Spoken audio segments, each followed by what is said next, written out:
The broadcast is now starting. All attendees are in listen-only mode. And I guess I'm going to have to click. All right, give me 1 second here while I get things rearranged. All right, well, good morning.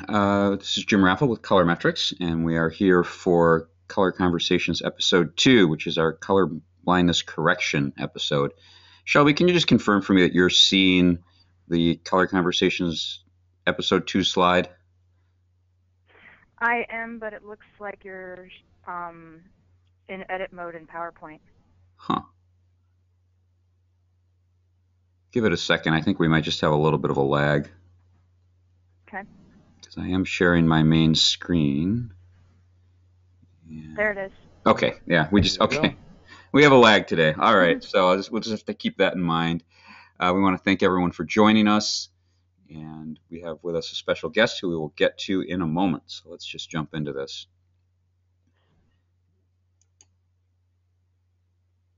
And no, I'm having computer problems. Top it off. There we go. All right. So I'm Jim Raffle, the guy on the left, and I'm the CEO and Chief Color Officer of Color Metrix. And with me today is Shelby. Why don't you introduce yourself? I'm Shelby Sapuzik. I'm the project manager at Color Metrix. And we definitely have a lag because that slide just popped up.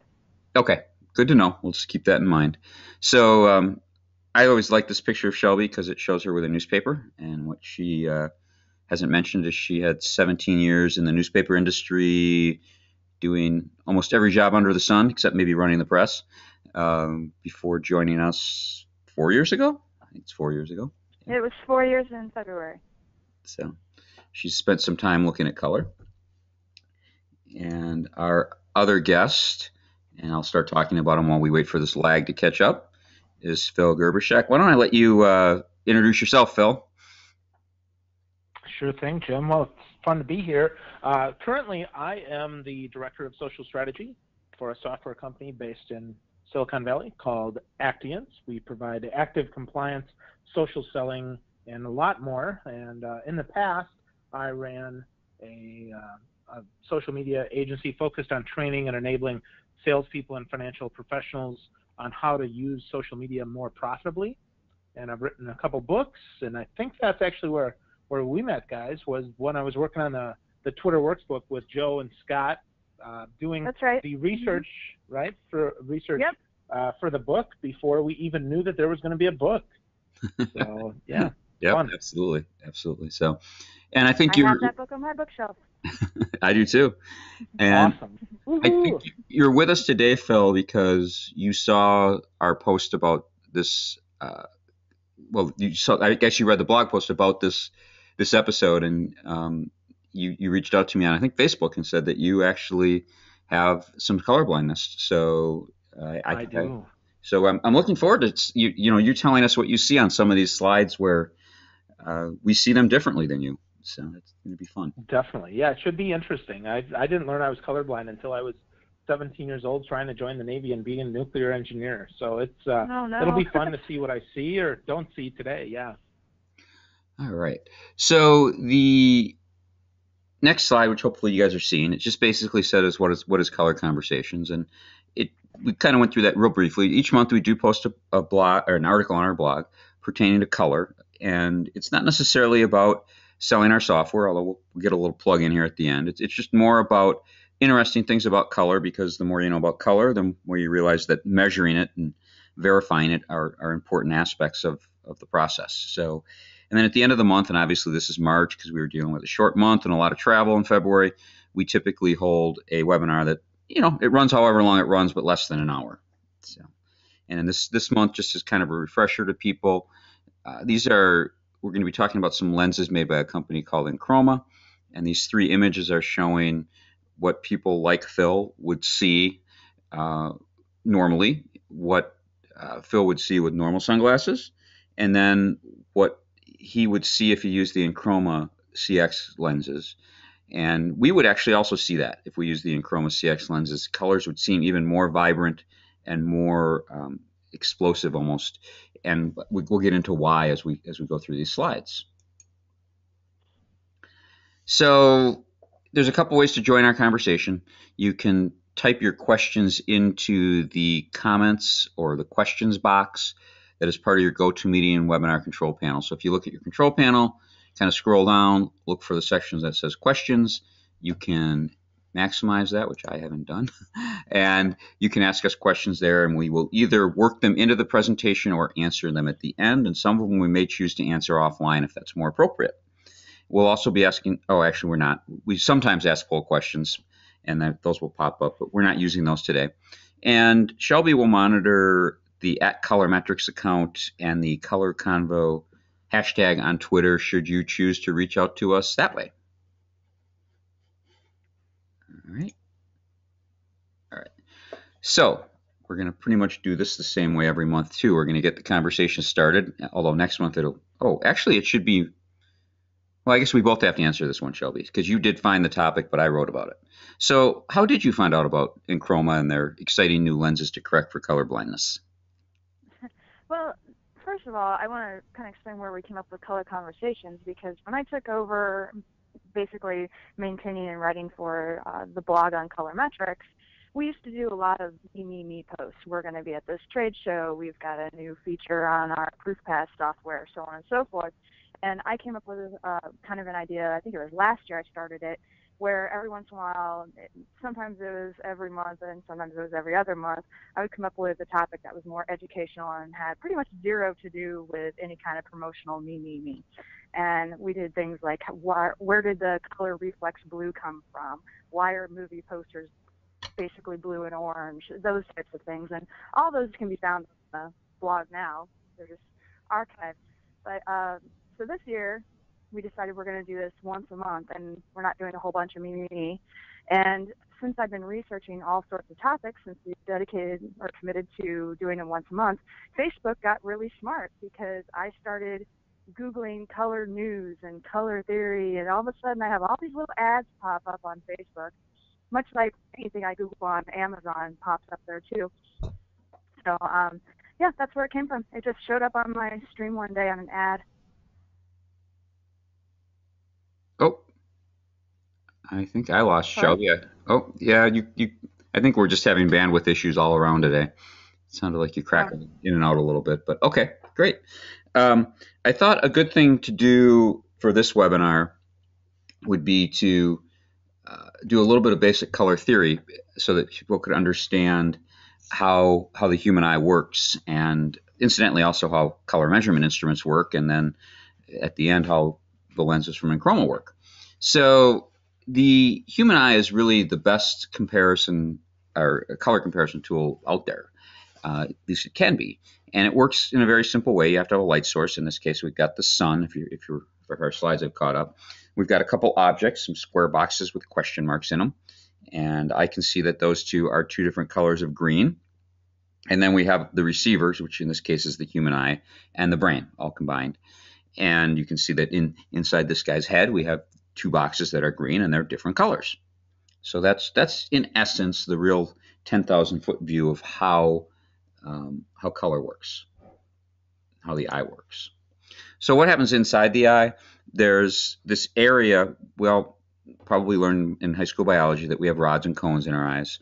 We're most interested in the cones from the aspect of this conversation. The rods are what give us our detail vision. So it's think grayscale, think late at night if it's dark and you actually see that fuzzy thing on the floor that's a cat before you trip over it. That's your rods that are giving you that kind of detail. Cones are what show us color. And for the most part, people have three cones, red, green, and blue, sensitive cones. And they are concentrated at the very, very back of the eye in an area called the fovea. That's where about, I think it's 90 or 95% of your cones are. So you're really seeing color primarily at the very back of your eye. So there's a lot of reasons for when you're looking at color to look as straight on and such. And we have whole webinars about the right way to view color and things like that. But this is just the basics of how the human eye works. So there's a couple things that affect that. And even for those of us with quote unquote normal color vision, we can have that vision pretty seriously impacted by things like fatigue, things like memory colors. Coke red we know is Coke red, and there's a spot in our brain for Coke red. And then, color blindness, which there's a couple kinds of that. We'll talk about more. Adjacency is where we talk about how far apart colors are from each other, and we have, again, whole webinars about that. Age, at my very advanced age of 51, almost 51, I don't see yellow as well as I did when I was young, and that's typical of most men this age. Women, however, for some reason get to see yellow well their whole lives. So, and then viewing conditions is always important. If you're in a room with green lights or blue lights or red lights, you're obviously going to see color in a very different way. And I guess we could all crack a joke about the dress now. Was it white and gold or black and blue, right? So, and there's a lot of reasons why people saw that differently. All right, so if you read the blog post, I talked about things called densitometers and colorimeters and spectrophotometers, and all those is they're measuring instruments designed to mimic the way that the human eye interprets color. Now, a densitometer is probably the least like the human eye, but it's also, crazy as this sounds, the most like the EnChroma lenses. So we've still got that, in this case, instead of the sun, we have a lamp, and it's a very controlled light source. We have an aperture that the lamp shines through, and then it reflects back up through some optics, and then goes through some filters to the receiver. So in this case, the filters are the cones, simulate the cones in your eyes. The optics are the lens at the front of your eye, and the receiver is your brain. So that's what we're doing here, is we're simulating. Now, there's only 3 filters in a densitometer. There's also 3 filters in this thing called a colorimeter. And as a result, it's fairly easy to fool a densitometer or a colorimeter. So this is, if you look at this graph, at the bottom you can see the whole rainbow, right? And it goes backwards to what you're used to, but remember the old Roy G. Biv mnemonic. So we got red on one end and violet on the other end. The blue, green, and red lines represent the portion of the visual spectrum, or the rainbow, that each of those cones in your eye, and again, we're talking about quote-unquote normal people see. That's where your rods and cones are receptive. So when you put a brown sunglass lens in front of something, you can see that it really doesn't do much to improve your color vision. And in fact, it probably, if anything, skews things to look more red or green, and you put those two together and you kind of get a muddy brown. All right. There's this other type of instrument called a spectrophotometer, which I like to think is, kind of the same way that EnChroma has created these lenses, sort of. You can see this instrument's very similar, except it has lots and lots and lots of filters to split up the rainbow into a whole bunch of little slices. Well, if you look then at this next image, you can see that if we split up the rainbow into lots and lots and lots of little slices, we can pick the slices that we want to let through that lens, so that we're only letting those rods and cones see the colors that they should see, and we're blocking out the colors that they shouldn't see, like so. And basically we're going to get the UV light out, which is always good for your eyes. We're going to get the cyan light out, and the yellow light, which is that's the colors in between the colors we want to stimulate the cones in your eyes with. And you're going to see much more vivid colors. So that's how it works. And I found this particularly interesting because it's how measuring instruments work that simulate the way the human eye sees color, and that's why they work so well. All right, so let's get into the fun part of this webinar. We're going to switch now. I'm going to get out of PowerPoint, and I'm going to find my browser window.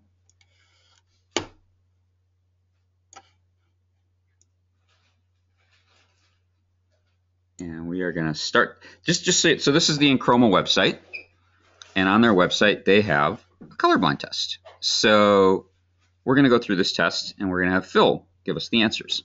You can also download this, which is well, if I know what I'm going to score because I already did it. So because this way people will see the way you see, which I think is instructive. And for anyone who finds this very interesting, there is a iPhone, and I think they have a Android version of this as well. Let's get this started here. Start now. Okay, so you're going to see a series of random dots, and you're looking for squares, circles, and diamonds, or no shape. Okay, Phil, you're on. You know, I'll wait. I'll know how bad the lag is now because I'll just wait till you tell me what shape you see. That's good, Jim. Yeah, this will be interesting. That's for sure. Yeah. The good news is if you wear bright colors like I do, though, it doesn't matter if you're colorblind. So because nobody really expects you to match. Right. So that's pretty good. So yeah, still not up there. So you're not seeing warm-up number 1 yet? No, is it on the second tab on the vision simulator? There we go. Start now. I'm seeing you clicking start now. Wow. This is painfully lagging. So we have a bit of a lag. Yeah. So, you know, I'll tell you though, I was surprised when I found out I was colorblind. Now it makes perfect sense.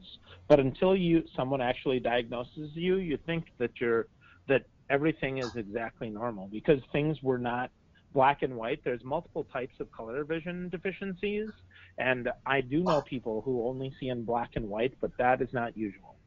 Right. So, okay. So it's finally up here, warm up number 1.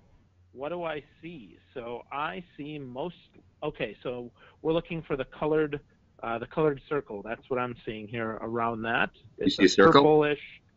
I see a circle. That's correct. So I've got warm-up 2 up whenever you see it. Okay.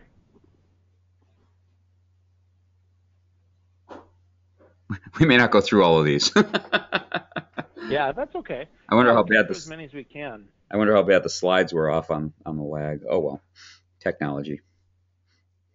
Yeah.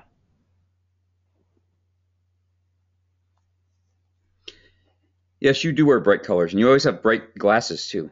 The frames of your glasses. I try. Are bright. Yeah. It's probably because those show up better for you. Yeah. Well, and I do. Yeah, I like bright. It is appealing to me. That's true. So I see a diamond on this one. Great. Well, that's why Facebook is blue, because our esteemed founder of Facebook is colorblind. I did not know that. That's interesting. It's Mr. Zuckerberg. He is, yeah. Very interesting. And only men are colorblind, which is also... Well, there's a very small percentage of women, but you're correct. It's the majority. It's mostly. Yeah. Yep.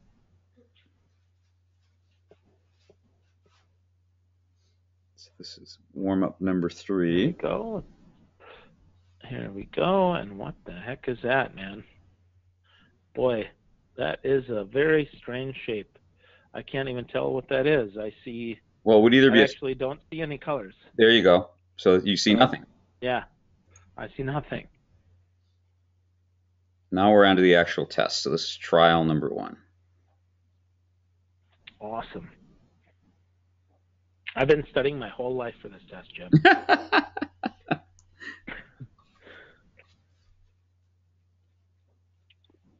Oh, boy. Well, I certainly see some color, a little bit of, at least a striation of color, but I am not sure. So, oh, there we go. Hold on. It's coming up more. It's coming up more. There we go. And it is a circle. That's a circle? That's a circle. It's like... What, Shelby? Oh, we can't hear you at all. I wonder where this lag is. It's probably at my house. Yeah, not sure. It is an interesting lag. So, all right. So here we go. Coming up, number 2. There we go. I see that it says number 2. We'll let it finish drawing.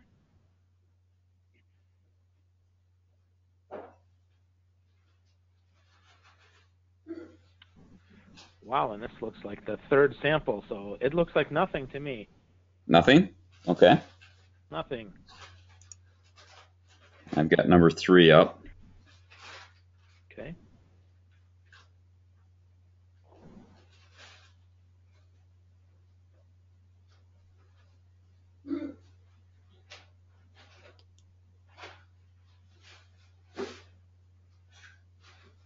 Oh, Shelby just got kicked out.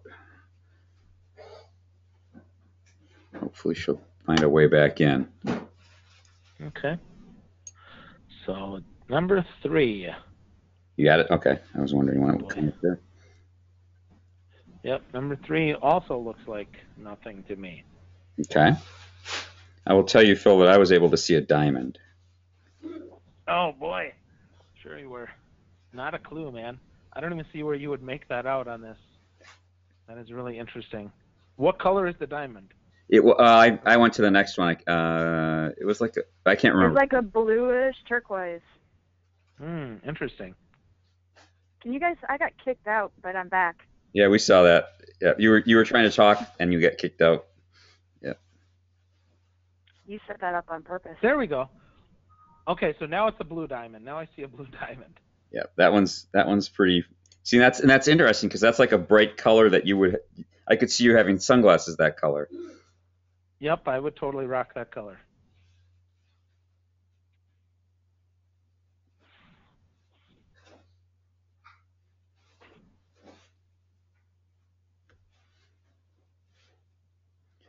All right, Shelby, how long do you think we should go through this test with the lag that we're experiencing? Should we finish it or dump out of it? I don't remember how long it goes on. A while. Yeah. I think what I was trying to say when the we'll let Phil do this one. When it kicked me out. I'm sorry? What I was trying to say when it kicked me out was that these images are filling in slowly. Oh. They're It's not filling just really slow fast slide. here. They're filling real fast here. Yeah. So my inbound speed's fine. Maybe my outbound speed is bad. I don't know. Or it could just be Citrix, I suppose. All right. Well, if we don't get 5 on your screen pretty quickly, Phil, I think we're just gonna skip to the next one.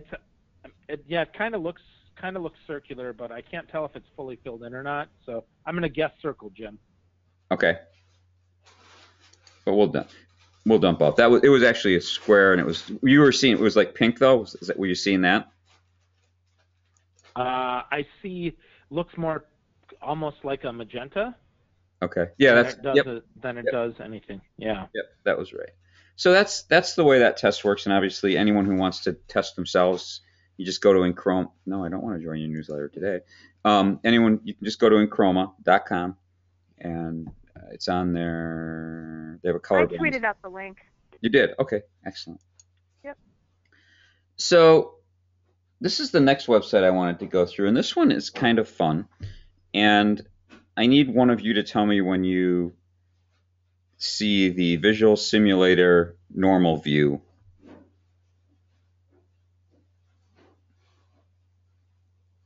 I'm wondering if I should open a second tab. That's not going to speed anything up, though.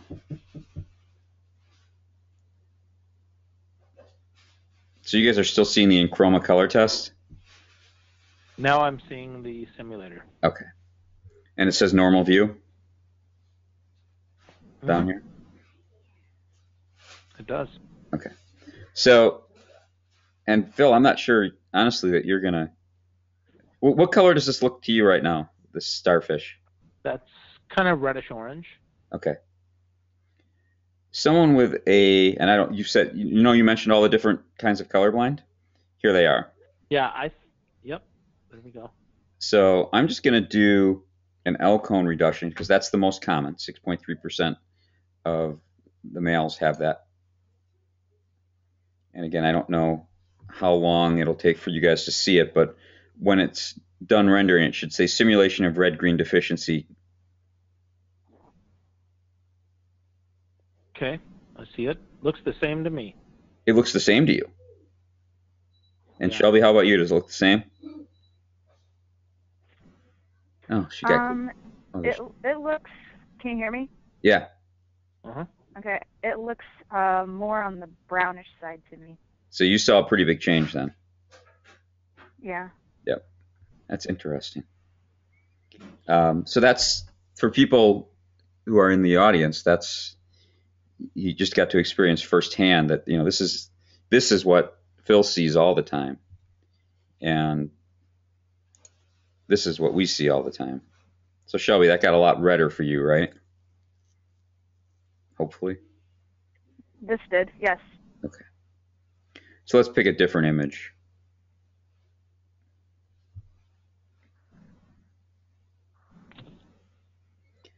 So Phil, tell me when you can see something different. Tell me what it looks like to you. Yep, that's a flower. What color is the flower? Orange flower with yellow. It's like an orangish red flower with yellow in the middle, surrounded by green. Okay. And let's let it render here.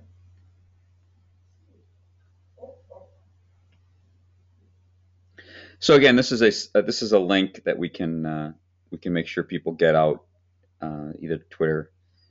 And so does it, when you see the simulation of red-green deficiency, Phil, let me know and tell me if you think the color changed at all. Will do.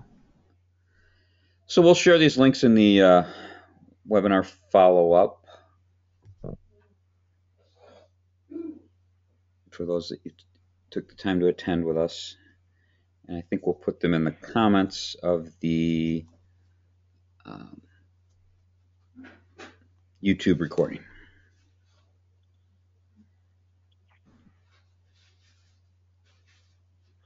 We have someone on Twitter, Coastal Business from St. Louis. They're posting pics of one of their employees trying to take the color test, and he can't see the circle. So don't feel bad, Phil. That's good. Well, it's a lot less vibrant, Jim. This one looks much more brown. Okay. So it sounds like your color deficiency is a fairly mild case from what I can determine. So, and I'm not a doctor. Yeah. I don't play one on TV either, Jim. So anyway, that's the way. And we would have probably played with this more if we weren't having some of these issues. But let's go back to our PowerPoint. Let's see what else we wanted to try and get through here today.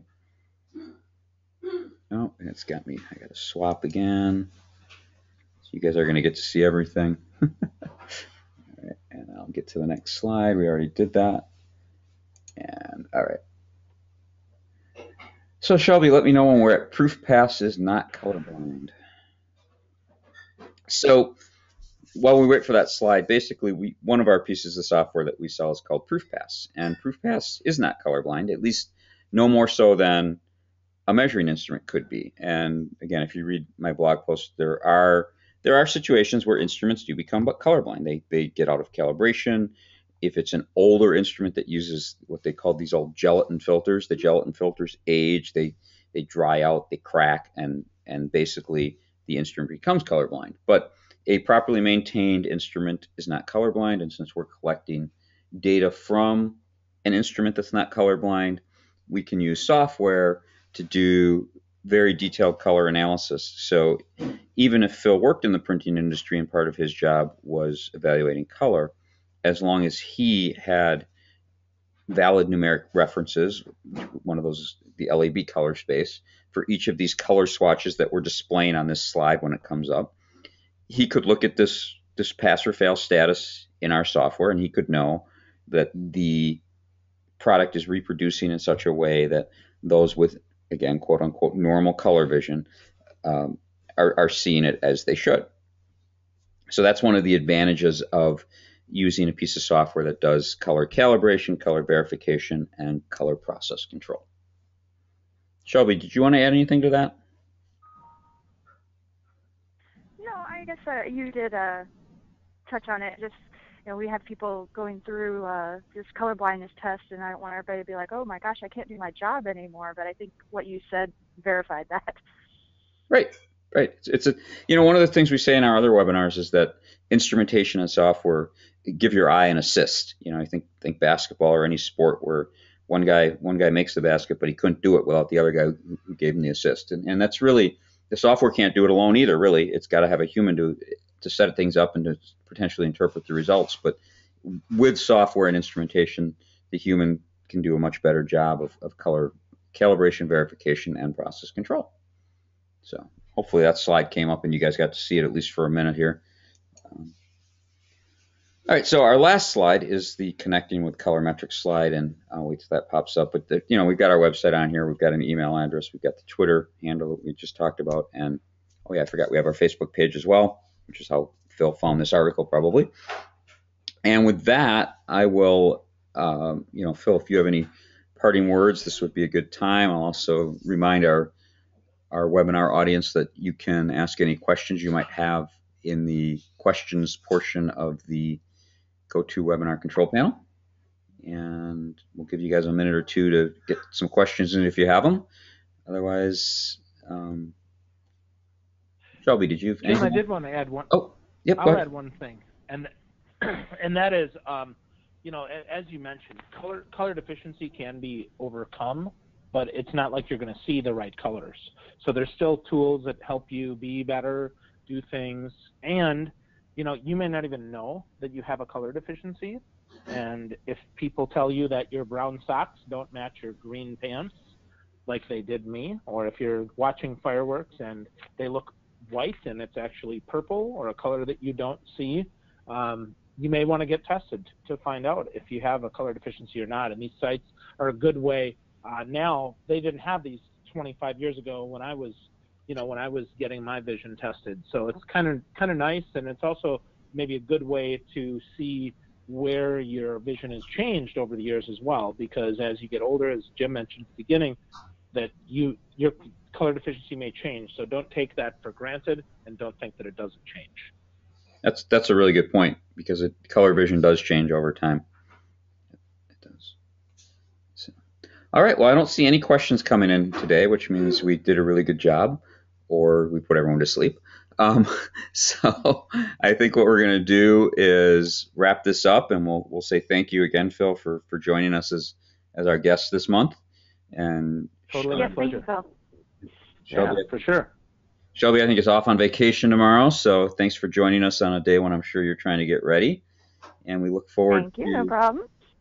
We look forward to seeing you all again next month, when we will be talking about, Shelby, what are we talking about next month? Color association, especially in brand colors. That's right. Yep.